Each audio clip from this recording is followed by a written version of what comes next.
Welcome back to the dark side of Reddit.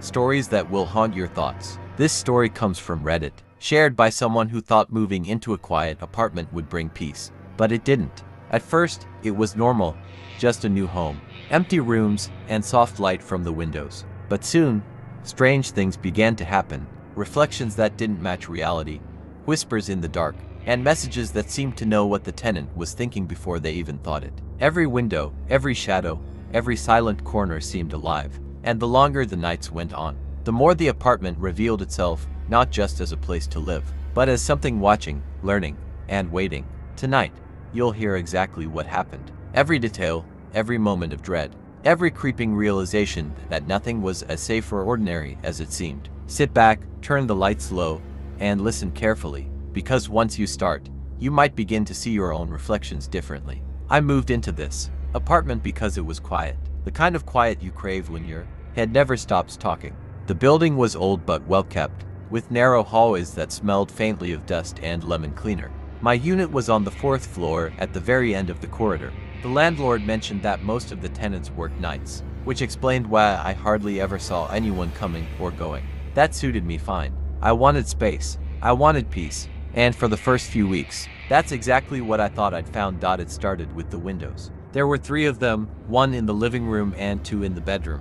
All identical, tall, thin, with white painted frames and glass just a little warped from age. During the day, they let in soft, forgiving light that made everything feel muted and harmless. But at night, the glass turned black and reflective, like 3 silent mirrors pinned to the walls. I didn't like looking at them after dark, not because of what I might see outside, but because of what I might not see inside. So I started drawing the curtains as soon as the sun went down. It should have ended there.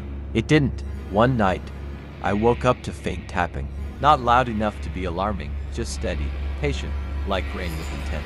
It took me a moment to realize the sound was coming from the bedroom window. I lay there, staring at the ceiling, telling myself it was branches or loose wiring or the building shifting in the cold. But the tapping didn't match any rhythm I recognized. It paused when I listened too hard. It resumed when I tried to ignore it. Eventually, I got up, walked to the window, and pulled the curtain aside. There was nothing there. No branches, no fire escape, just the night, thick and empty. But when I stepped closer, I noticed something strange about the glass. My reflection wasn't where it should have been. It was slightly delayed. When I lifted my hand, the version of me in the window lifted theirs a fraction of a second later. Too quick to be obvious, too slow to be right. I told myself I was tired. I went back to bed. I didn't sleep. From then on, the windows became a problem. During the day, my reflection behaved normally. At night, it didn't. Sometimes the figure in the glass would tilt its head a little too far. Sometimes its eyes would linger on something mine had already moved past. Once, and I swear this is true, I watched it blink while I was perfectly still. I started avoiding the windows entirely. Curtains closed, lights dim, laptop on, headphones in, pretending everything was fine. Then the emails started. They came from an address I didn't recognize. No subject line, no greeting. Just short sentences, like someone was testing a keyboard. Can you see it now? The angle is better tonight. You shouldn't have looked so long. At first, I assumed it was spam, some bot scraping my address from an old forum. But the 4th message mentioned something I'd never posted anywhere. The 4th floor is a good height, close enough to hear, far enough to deny. My heart hammered in my throat. I replied stupidly, asking who they were. The answer came in less than a minute. Look at the windows. I didn't want to. Every nerve in my body resisted, but fear has a gravity of its own. And eventually I stood in the dark living room, facing the largest window. The curtain trembled slightly, though there was no draft. I pulled it aside, just an inch, and froze. Outside, the building across from mine stood silent and blank, except for one lit room directly opposite. And in that room, someone was standing at their own window, looking straight at mine. I couldn't see their face, just a silhouette, tall, still, wrong. The shape didn't move, didn't shift, didn't even sway. It was like a cutout pressed against the glass. I let the curtain fall and stepped back, my skin buzzing with the kind of dread that feels like static. A few seconds later, my phone buzzed again, better. After that night, the emails became a ritual. They always arrived after sundown. Always short, always observant. You're sitting on the left tonight. You sleep closer to the wall now. You pretend the curtains are enough. I reported the address, blocked, switched accounts, changed passwords, Nothing worked. New emails from slightly altered addresses appeared like weeds, and every message ended the same way.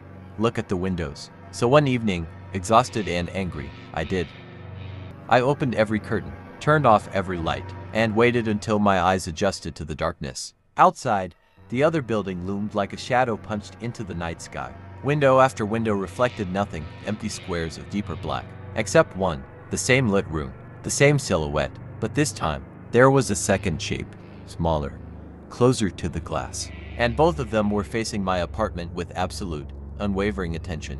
I stared back for what felt like hours. Then I noticed something that hollowed me out from the inside. The angle was wrong. That lit window was directly across from my bedroom, but I was standing in the living room. And yet, both silhouettes were still turned precisely toward me, as if the glass itself had learned where I was, as if the reflections weren't reflections anymore, just eyes without bodies, learning, correcting, waiting. That was 3 nights ago. Since then, I've kept the curtains closed day and night. The emails haven't stopped. They're getting shorter now, more certain. Closer. Almost. You're looking the wrong way. And just a few minutes ago, I realized something horrible. The last email didn't tell me to look at the windows. It told me to turn around. I didn't turn around at first. I stood there in the half-dark with my phone, lighting my hand and the glow of the screen, painting my fingers a sickly blue, trying to convince myself it was all a coincidence, a prank, a glitch, a strange chain of events that only felt connected because I was tired and alone. But the apartment had changed. I could feel it. The air behind me felt heavier, like the room had filled with something that had weight but no shape. The silence wasn't empty anymore. It pressed gently between my shoulder blades, patient and curious, the way someone might hover a hand just above your skin without touching. I told myself I'd count to 3. If I turned slowly, there would be nothing there. Just my couch, my table, my quiet, ordinary life. 1, 2. My phone buzzed again, single word glowing on the screen, like an eye opening in the dark. Now. And before I could stop myself, before I could breathe or think or pray, I turned and understood, with a kind of awful calm, that the windows had never been the problem. They were just the practice. Now whatever had been learning me from the other side of the glass finally knew how to stand inside the room. I didn't scream.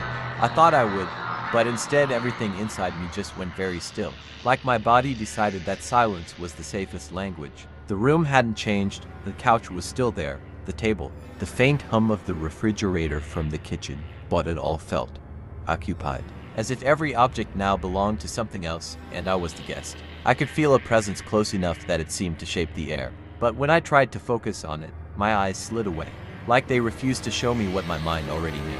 The worst part was the familiarity. Whatever had crossed over from the glass didn't feel like a stranger. It felt like a habit, something that had been practicing me until it finally got the shape right.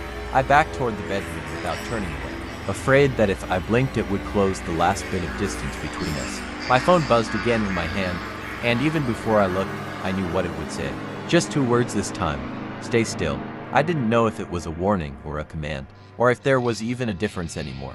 The shadows in the corners thickened, soft and watchful, and I realized with a slow, creeping certainty that I wasn't being hunted, I was being studied. And now that the practicing was over, the real lesson had begun. And that was the moment they realized the truth. The windows had never been the threat. They were only the training ground. Whoever had been watching, copying, and learning from the other side, finally knew enough to exist here, inside the room, inside the life they thought was still theirs. The original version of this story was shared on Reddit by someone who just needed to tell the world before the last line between reflection and reality disappeared. Whether you believe it was real, psychological, or just a terrifying imagination, it definitely leaves you thinking twice before looking at your own windows at night. Tell me in the comments, what was the most shocking moment for you in this story, and why? I love reading your theories and interpretations. And if you enjoy dark, slow burn horror stories like this one, don't forget to leave a like, subscribe to the channel, and turn on notifications. It really helps support the content, so we can keep bringing you more. Thank you for listening. And remember, if your reflection ever starts learning you faster than you learn it, close the curtains.